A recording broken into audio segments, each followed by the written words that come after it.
Topic चल रहा था हम लोगों का यूनिट 2, इसके अंदर हम लोग बात कर रहे थे 2 डायमेंशन में। इससे पहले एक एग्जाम्पल हो चुका है, ये सेकेंड एग्जाम्पल है। ठीक, ए rectangular plate with insulated surface is 8 centimetre wide. Rectangular plate है, दैट मीन्स 2 डायमेंशन में चल गए हैं हम लोग। आगे सेंटेंस को कहीं पढ़ोगे तो पता चल जाएगा टेम्परेचर की बात हो रही है, यानी ये 2 डायमेंशन हीट का क्वेश्चन है नंबर 1। ये तो समझ में आ चुका है हमारे। अब आगे बढ़ते हैं, जरा देखते हैं कि एक्स एक्स बाई एक्स में जो प्लेट होगी ऐसे ऐसे प्लेट में टेम्परेचर कौन कौन कितना कितना होगा। क्या 10 डिग्री है, 50 डिग्री है, क्या है, चारों साइड से टेम्परेचर क्या चल रहा है, जरा देख लेते हैं। नंबर 1 लाइन से चलते हैं हम लोग। ए rectangular plate with insulated surface is 8 centimetre wide. तो मैं जरा 8 सेंटीमीटर की एक बना देता हूं, ये बन गई 8 centimetre. And so long compare to it width that it may be considered infinite. Length में बहुत लेंथी है वो, जरा देख लेते हैं। ये मैंने ऊपर तक लिख दिया है, पता नहीं कहां तक जा रही है, आगे तक लेंथ इसकी जा रही है, ऊपर तक और ऊपर तक। ठीक है, without error. If the temperature along one short edge y equal to 0, और y इक्वल टू 0 देखते हैं कौन सा है, ये वाला y इक्वल टू 0 हो गया। ये ऑब्वियसली सभी को पता है y इक्वल टू 0 पर जो गिवन है वो है ये वैल्यू। तो मैं यहां लिख देता हूं, एक एक चीज डिफाइन करके दे रही है मैंने। यहां पर y इक्वल टू 0 पर u की वैल्यू यहां गिवन है, ये इधर से टेम्परेचर दिया जा रहा है एक तरह से, ये समझ लीजिए। आगे सेंटेंस को पढ़ें। While the 2 long edges, 2 edges और बचती हैं अभी, 2 लॉन्ग एजेस। ये शॉर्ट एजेस, इसको शॉर्ट एजेस कह रहा है वो, और इसको लॉन्ग कह रहा है क्योंकि लेंथी है ना, काफी लेंथी जा रहा है। तो while the 2 long edges x equal to 0 and x equal to 8। अब यहां फिर से चेक करें, अगर मैं पूछने लग जाऊं तो आप में से अभी बोल्ड हो जाएगा 2-4। x इक्वल टू 0 कौन सी है और x इक्वल टू 8 कौन सी है जी। ऑब्वियसली x इक्वल टू 0 ये है और x इक्वल टू 8 आपकी ये है। आगे बढ़े इन पर, आगे क्या मतलब क्या है ये। While the 2 long ages x is equal to 0 and x is equal to 8 as well as the other short age। इसके अलावा एक शॉर्ट एज, तीन को एक साथ लेके चल रहा है। 3 कौन सी, लॉन्ग, लॉन्ग और शॉर्ट। एक यही तो बची लास्ट की ऊपर की, इधर की तो खत्म हो गई, बात होगी पहले ही, तो इस पे तो बात कर नहीं रहा होगा ऑब्वियसली वो। फिर सेंटेंस पढ़े। While the 2 long ages x is equal to 0 and x is equal to 8 as well as other short age are kept at 0 degree. ये 0 डिग्री, ये 0 डिग्री और ये 0 डिग्री। ठीक है जी, लिख देता हूं 0 0 0, सेंटेंस में ही है छिपा हुआ। So that the steady state temperature at any point, steady state, एक एक सेंटेंस का मीनिंग समझिए। स्टेडी स्टेट टेम्परेचर यानी लाप्लास अप्लाई हो सकती है। अगर बाई चांस ये ना होता फिर लाप्लास नहीं लगती, फिर जो नॉर्मल सिंपल इक्वेशन है वो लगेगी हम लोगों की सेकेंड डायमेंशन की। ठीक है, of any point is given by this, ये प्रूफ करना है कि ये आप लोगों का आंसर आ जाएगा किसी पॉइंट पर, पी पर, यहाँ कहीं पर भी कोई पॉइंट ले सकते हैं। राइट है जी, ओके। ये तो केवल आपने देखा कि इस एग्जाम्पल में हो क्या रहा है, इनको सबको अब मैं उठा के ना इसकी बाउंड्री कंडीशन लिख देता हूं, कहां कहां कैसे कैसे लिखेंगे। चलिए तो स्टार्ट करें। सबसे पहले मैं लिख देता हूं कि जो इक्वेशन है वो कौन सी है, लाप्लास की। चलिए लेट तो you be the temperature at any point P, यहां पर पी पॉइंट पर है, जो कि स्टेडी स्टेट कंडीशन में 2 डायमेंशन ये होती है। बहुत सिंपल, अभी कोई डाउट किसी को नहीं होना चाहिए। 2 डायमेंशनल हीट फ्लो की इक्वेशन हो गई ये, with boundary condition. 4 boundary condition है, साफ साफ नजर आ गई, 1 2 3 और 4। लाइन से कोई आगे पीछे कर सकते हो। ठीक है, चलिए तो नंबर 1 बाउंड्री कंडीशन कौन कौन सी है, 0, y पर 0, 8, y पर 0। समझ गए कौन सी, स्टार्टिंग में 1 0 है, 2 पर भी 0 है, 3 पर ये भी 0 है और लास्ट में ये वैल्यू है। ठीक है, चल लिख देते हैं। फर्स्ट इक्वेशन नंबर मान लेते हैं इसको हम लोग, यहाँ मान लीजिए 2 3 4 जो भी मानना है आपको, यानी तो बाउंड्री कंडीशन से इनको ध्यान में रखना ही रखना है। अब आगे की कहानी, ये 2 चीज मालूम हो जाएं उसके बाद का काम आप लोगों का है। ये प्रैक्टिस, केवल प्रैक्टिस समझ लो। अब ये काम था जो मेरा काम था, बस इतना करना, या इनडायरेक्टली कहूं तो केवल ये बाउंड्री कंडीशन ही आपको समझानी थी, यहां से कैसे सर्च करते हैं। रिमेनिंग काम ये तुम लोग जानते हो, ये तुम लोग जानते हो, बाकी कैसे वैल्यू पुट करनी है ये सब प्रैक्टिस का काम है। अगर आपने प्रैक्टिस नहीं की है तो बेटा फिर तो ये सब गोलमाल है। चलिए तो अब मैं क्या कर रहा हूं, इन चारों को अप्लाई कर लेता हूं अपनी बाउंड्री कंडीशन इस सॉल्यूशन पर। पहले सॉल्व तो करो ये चारों, अरे भाई ये भी समझ लो, ये चारों इस पर अप्लाई नहीं होंगी, ये चारों आंसर पर अप्लाई होंगी। चलिए तो मैं फिर से रिपीट कर रहा हूं इस आंसर को, प्रूफ का जो मैंने प्रीवियस लेक्चर में किया था, प्रीवियस क्वेश्चन में किया था। अब मैं फिर से कर रहा हूँ, बार बार मैं नहीं करूंगा क्योंकि वही रिपीट हो रहा है, लेकिन आप लोग प्रैक्टिस के लिए करेंगे क्योंकि जितनी ज्यादा करेंगे उतना अच्छा है। तो सबसे पहले मैंने u equal to x y मान लिया। एक्स वाई ही क्यों माना है ये सब मैं बहुत पहले सेपरेशन ऑफ वेरिएबल में बार बार बता चुका हूँ। चलिए आगे बढ़ें और आगे बढ़ते बढ़ते हम लोग यहाँ पहुंच गए। ये पहले भी करा दिया था मैंने, ये देखो ध्यान से देख लो आप लोग, डायरेक्ट लाइन में आंसर। ये आ गया आंसर। कैसे आया, फिर हल्का सा हिंट लेना चाहो तो ले लो। माइनस के पी स्क्वायर मान लिया, एक बार ये इसके इक्वल ये लिख दिया, एक बार ये इसके इक्वल ये लिख दिया है। इसको सॉल्व करेंगे बच्चे अभी, इससे पहले आप ही को से करवाया था मैंने। ये आ गया पी स्क्वायर एम स्क्वायर आ गया, एम की वैल्यू आ गई। इसमें कोई डाउट होना ही नहीं चाहिए, बताने के लिए कुछ है ही नहीं इसमें। तो ये आ गया यू की वैल्यू। अब हम लोग का जो आंसर है ये हो गया विद आर्बिट्री कांस्टेंट, यानी C1, C2, C3 और C4। अब हम इनको कोई ना कोई वैल्यू इनकी जो है असाइन कर दीजिए। क्या होंगी वो सब वैल्यू निकलती है बाउंड्री कंडीशन से। ये बहुत पहले से ही आप लोग समझते आ रहे हैं, बिना इनको रिमूव या इनकी वैल्यू निकाले आंसर नहीं माना जाता है जब तक बाउंड्री कंडीशन गिवन है। अगर बाउंड्री कंडीशन गिवन ना होती तो यही आंसर था। चलिए आगे बढ़े। यू की वैल्यू हो गई। अब आगे यू के आने के बाद हम लोग की बाउंड्री कंडीशन कौन कौन सी, वो नेक्स्ट प्रीवियस पेज में थी। मैं यहाँ पे लिख देता हूँ एक बार, क्योंकि वो फिर देखनी पड़ेगी मुझे बार बार। तो जो प्रीवियस में थी वो ये थी, इनको मैं दे देता हूँ। ठीक है, ये चारों हो गई हैं आपकी बाउंड्री कंडीशन। मैंने फिर से लिख दी है, आपको नहीं लिखना है, आप तो पेज पीछे पलट के देख लोगे। यहाँ स्लाइड में प्रॉब्लम होती है कि पीछे क्या थी, इसलिए मैंने इसको लिख लिया है। अब मेन आंसर था ये। अब मेन आंसर में सबसे पहले टारगेट हम इसको भेजेंगे, अल्फा अटैक करेगा, फिर ये बीटा भी अटैक करेगा, ये सारे कमांडो धीरे धीरे इस पर अटैक कर देंगे। तो सबसे पहले टीम जाएगी हमारी टीम नंबर 4। टीम नंबर 4 जाके इससे बात करेगी। ठीक है, क्या निकलता है, कुछ निकलता है देखते हैं। तो पहली टीम अटैक करेगी। तो पहली टीम है हमारी ये 0, जी। तो ये बाउंड्री कंडीशन आ गई थी 4 हम लोगों की, जो है पीछे से उठा के यहाँ रख दी थी मैंने। अब मैं क्या करूँगा, इन चारों को यहाँ अप्लाई करना चाह रहा हूँ। तो सबसे पहले फोर्थ वाली थर्ड पर अप्लाई कर रहा हूँ।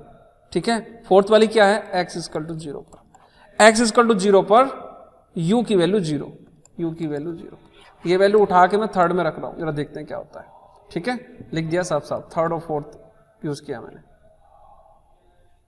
जी। अब हम लोग कंपेयर कर लेंगे 0, C1 समथिंग, या तो ये 0 होगा या ये पोर्शन 0 होने वाला है। तो ऐसे केस में मैं C1 को ही 0 करूंगा। अगर मैं ये 0 कर लेता तो फिर C3 की वैल्यू C4 की टर्म में आती, कोई फिर दूसरा ऑप्शन है नहीं। ये जब सबसे इजी हमको C1 0 मिल रहा है तो क्यों ना मैं इसको कर लूँ। तो C1 0 मैंने कर लिया। ठीक, अब मैं C1 की वैल्यू जो आई है वो उठा के अपनी मेन इक्वेशन थर्ड में रख दूंगा। ठीक है, फ्रॉम थर्ड हम लोगों का आंसर आ गया ये। अभी भी C2, C3 और C4 प्रेजेंट हैं।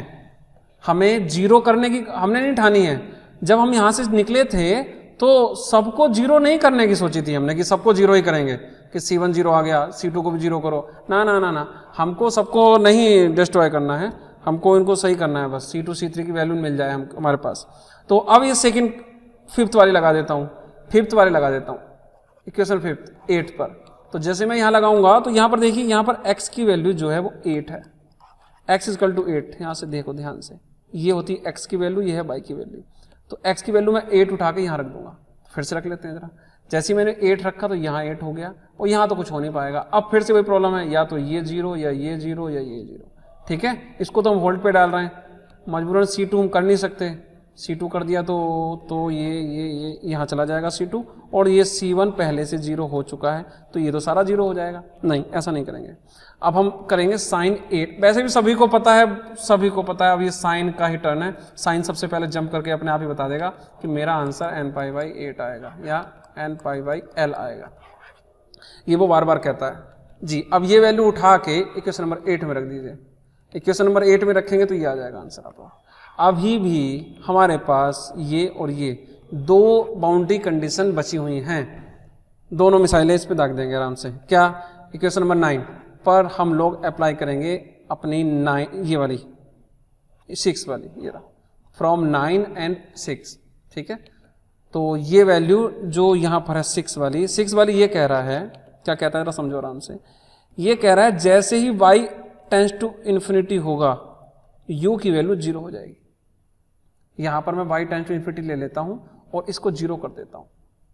ये वैल्यू प्री प्लान्ड होती हैं, पहले से मालूम होती हैं एक स्पेसिफिक पॉइंट पर, ये जनरल पे होती हैं। तो मैं जनरल को हमेशा यही तो करते हैं, हम जनरल वाली को घुमा फिरा के उस पॉइंट पे ले जाके खड़ा कर देते हैं और ये पहले से ही खड़ा है, फिर दोनों की फाइट हो जाती है, जो जीतता है पता चल जाता है। तो ये हमारा अलग साइड में खड़ा हुआ था, इसको ले जाओ इसके पास तक, ये भी इधर खड़ा हुआ है, दोनों को ले जाते हैं, ठीक है। तो इसको ले जाने के लिए मुझे y टेंड्स टू इन्फिनिटी करना पड़ेगा, तभी तो दोनों आमने सामने आएंगे ये। चलिए तो मैं रख देता हूँ, ठीक। अब ये आ गया। अब यहां से फिर वही कंडीशन होगी, ये 0 है और राइट साइड में काफी बड़ा है इस पर, यहां से कौन कौन 0 हो सकते हैं, यहां से क्वेश्चन फिर एक राइज होता है। आप में से कुछ अभी फिर बोल्ड हो जाओगे, लेकिन नहीं, हम लोग बात नहीं कर रहे हैं, मैं अगले क्वेश्चन पे फिर से बात कराऊंगा आपको, मैं समझा देता हूं। C2 0 नहीं होगा, पहले बोल चुका है वो, ये मल्टीप्लाई में है ना सारे पोर्शन, तो कौन 0 होगा जरा समझा देता हूं फिर। C2 0 नहीं होगा, मना कर चुका है पहले, यहां भी मना कर चुका था वो, बार बार थोड़ा ना इससे पूछेंगे हम लोग, ये याद हो जाना चाहिए। Sine n pi by something है, ये पहले ही 0 करके काम चला चुके हैं, इसको 0 नहीं करेंगे हम लोग, ठीक है। होगा भी नहीं, आप करेंगे या ना करेंगे मतलब आपसे थोड़ा ना मतलब है, ये होगा ही नहीं जब आप करोगे। तो हम चूज करते हैं कि किस कंडीशन में 0 हो सकता है, वो चीज देख रहे हैं। तो इसने मना कर दिया, ये मना कर दिया, अब लास्ट में ये 0 होगा, ठीक है। लेकिन y टेंड्स टू इन्फिनिटी रख के देखो जरा कहाँ किसको कर सकते हो। अब ये 0 करने का मतलब है या तो ये पूरे का पूरा 0, जैसी y टेंड्स टू इन्फिनिटी रखूंगा यहाँ पर e to the power minus infinity हो जाएगा, जो कि हो जाएगा 0, तो ये पोर्शन तो हो गया 0। बचता है C3 something, C3 e to the power n pi y by 8। अब इसमें या तो ये 0 होगा या ये 0 होगा, सबसे सिंपल है C3 को 0 कर दो, ठीक है। अगर ये 0 करते हैं तो फिर यहाँ पर गड़बड़ होने वाली है, तो ऐसे में C3 को मैं इस पोर्शन को 0 कर देता हूँ, ठीक है। ये आ गया C3 0 उठा के क्वेश्चन नंबर 9 में रख दीजिए, रखेंगे तो मेन आंसर आ जाएगा ये, ठीक है। फिर वही कंडीशन आती है, अभी तक भी हम लोग ने, अब यहाँ के बाद कंडीशन समझिए आराम से, ये हमारा आंसर लगभग है, ठीक है। C2 C4 को इग्नोर कर दें तो अब C2 C4 का या तो डायरेक्ट कंपेयर कीजिए आंसर से हमारे, जो कि ये है, या समेशन के बाद कंपेयर कीजिए, आप कोई सा भी चूज कर सकते हैं जो कि उससे मैच हो जाए, ठीक है जी। यहाँ nth टर्म है, इसमें nth नहीं है, फिर समझिए, यहाँ पर nth टर्म है।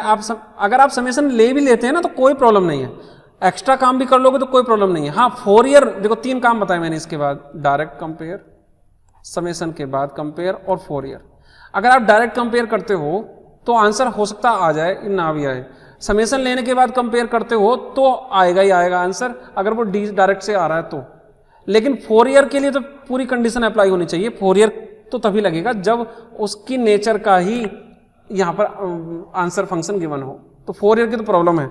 तो डायरेक्ट और कंपेयर और समेशन में कोई ज्यादा वो नहीं है, अगर आप समेशन ले लोगे तो हो ही जाना, 100% हो जाएगा फिर तो, अगर डायरेक्ट से हो रहा है तो मैंने क्या किया, समेशन ले लिया, यहाँ पर मोस्ट जनरल सोल्यूशन ले लिया ये वाला, ठीक है, क्योंकि मैं रिस्क नहीं ले रहा हूँ, अब पता नहीं ये डायरेक्ट कंपेयर करके आंसर आएगा या नहीं आएगा, मैं समेशन ले ही लेता हूँ।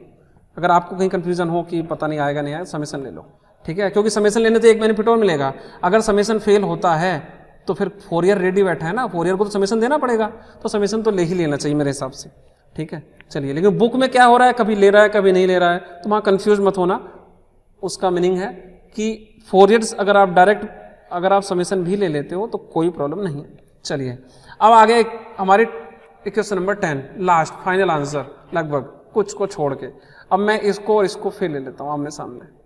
अब हमारे पास बचती है लास्ट कंडीशन, अब हम इसको भी अप्लाई कर देते हैं। जाओ भैया अब तुम जाओ, ठीक है, बॉर्डर पे यही तो चल रहा है आज, जाओ भैया तुम मीटिंग करके आओ, कुछ शांति रद्द करके आओ। तो ये वाला यहाँ पर गया और यहाँ जाके बाउंड्री कंडीशन लगा दी। बाउंड्री कंडीशन क्या है, y = 0, तो y = 0 लगा दिया यहाँ पर, ठीक है, लगा देते हैं। जैसे हमने बाउंड्री कंडीशन लगाई y = 0, ये आ गई 100 sin पाई, ये तो यही वाली टर्म है। और लेफ्ट वाली साइड में समेशन भी एक्सपेंड कर दिया डायरेक्ट ही, ठीक है, यहाँ स्पेस नहीं था ज़्यादा इसलिए मैंने वो पोर्शन को हटा दिया, नहीं तो वो भी लिख सकते हैं आप लोग, एक लाइन और एक्स्ट्रा। पूरा कोशिश की जाती है कि पूरा क्वेश्चन एक ही पेज में सॉल्व हो जाए। तो ये पोर्शन और ये पोर्शन इक्वल हैं। अब कंपेयर करते वक्त ध्यान दीजिए, sin n पाई x/8 ये वाला पोर्शन सेम मैच हो रहा है, इसका मतलब हो गया b1 की वैल्यू 100 आ गई। बाकी सब खत्म कहानी, बाकी सब की कहानी खत्म, यानी n = 1 पर ही सब कुछ है, बाकी कुछ है ही नहीं। बस वही मैंने रख दिया और सॉल्व कर दिया। यस, यही आपका आंसर आ गया। बताइए, किसी को डाउट है तो यहाँ पूछ सकता है।